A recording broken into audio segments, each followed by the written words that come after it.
Natakot si Paul na gawin ito dahil ang kanyang mga pangitain ay humantong sa isang digmaan na may milyon-milyong katao ang mamamatay.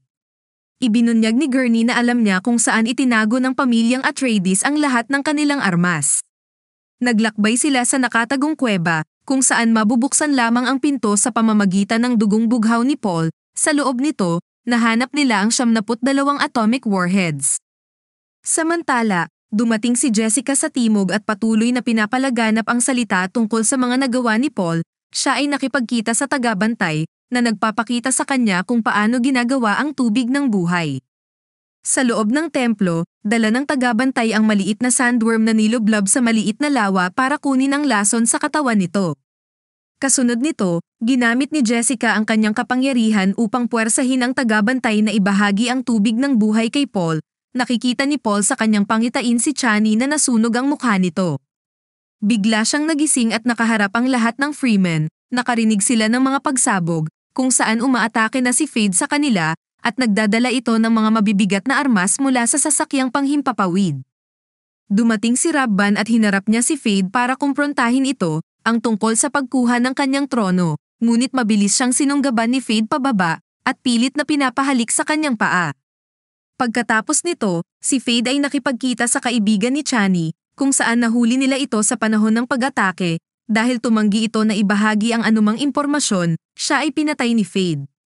Sumakay ang grupo sa mga sandworm papuntang timog, samantalang si Paul ay dumating sa templo kung saan binigay sa kanya ng tagabantay ang tubig ng buhay, at walang pag-alinlangan na ininom ito. Gayunpaman, nagkaroon siya ng pangitain kung saan nakikita niya ang kanyang babaeng kapatid sa hinaharap, at sinasabi sa kanya ang tungkol sa kung ano ang totoo sa kanilang pamilya. Sa oras na iyon, nakarating ang grupo ni Paul sa templo, at nakita ni Chani si Paul na wala ng malay. Sinisisi niya si Jessica sa nangyari kay Paul, ngunit ginamit ni Jessica si Chani sa pamamagitan ng kanyang kapangyarihan upang tapusin ang ritual, kung saan kumuha si Chani ng patak ng tubig, at kalaunan nagising si Paul sa proseso. Ang lahat ay namangha sapagkat isa itong milagro, ngunit hindi kumbinsido si Chani at nagawa niyang masampal si Paul. Sa isang pribadong lokasyon nag-usap ang mag-ina, kung saan ipinaliwanag ni Jessica kay Paul ang tungkol sa kanilang pamilya. May dugong Harkonnen si Paul na nananalaytay sa kanyang dugo, lumalabas na ama ni Jessica si Vladimir. Dumating si Paul sa konseho, kung saan inihayag niya na isa siyang prinsipe ng Arrakis at tanggapin siya bilang kanilang bagong pinuno, upang muling ibalik sa masaganang buhay para sa mga Freemen. Kalaunan, nakatanggap ng mensahe ang Emperor mula kay Paul kung saan hinahamon siya sa pag-alis sa kanya sa trono. Samantala, dumating ang hukbo ng Emperor sa Arrakis, gumawa ng plano si Paul kasama ang Freemen para hulihin ang Emperor ng buhay. Nakikita din ito ni Vladimir, ang pagdating ng hukbo ng Emperor kaya sinabihan niya si Feyd na balaan ang kataas-taasan. Gayunpaman, sa oras na iyon, umatake na ang Freemen sa pangunguna ni Paul gamit ang armas ng kanyang pamilya. Kalaunan, nakapasok na ang Freemen kung saan napatay ni Paul si Vladimir. Sa mga sumusunod na oras nanalo ang Freemen sa digmaan, sinubukan pang tumakas ni Rabban, ngunit nahuli siya ni Gurney at pinatay siya nito. Sa gabing iyon, natapos ang digmaan at lahat ng katawan ng kalaban ay sinunog maliban sa katawan ni Vladimir na itinapon sa buhangin.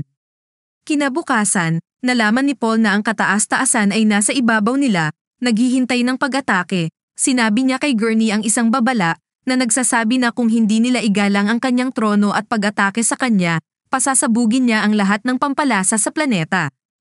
Kalaunan, nag-anunsyo si Paul na papakasalan niya si Irulan. Gusto niyang sagutin ng Emperor ang nangyari sa kanyang pamilya, ngunit tumanggi ito. Kaya binigyan niya ng patalim si Feyd bilang kumatawan niya at nagsimulang maglaban ang dalawa. Kalaunan napatay ni Paul si Feyd at walang magawa si Irulan kundi pakasalan si Paul at napunta ang trono kay Paul. Iniabot ni Paul ang kanyang kamay sa Emperor para halikan nito ang singsing ng kanyang pamilya. Samantala, balisa na lumabas si Chani sa lugar at tinanggap ng kataas-taasan ang pagiging pinuno ni Paul. Sa pagtatapos ng pelikula, inatasan ni Paul si Stilgar na dalhin ang mga Freemen sa matiwasay na pamumuhay. Sa kabilang banda, hindi sumama sa kanila si Chani at umalis ito sakay ng sandworm.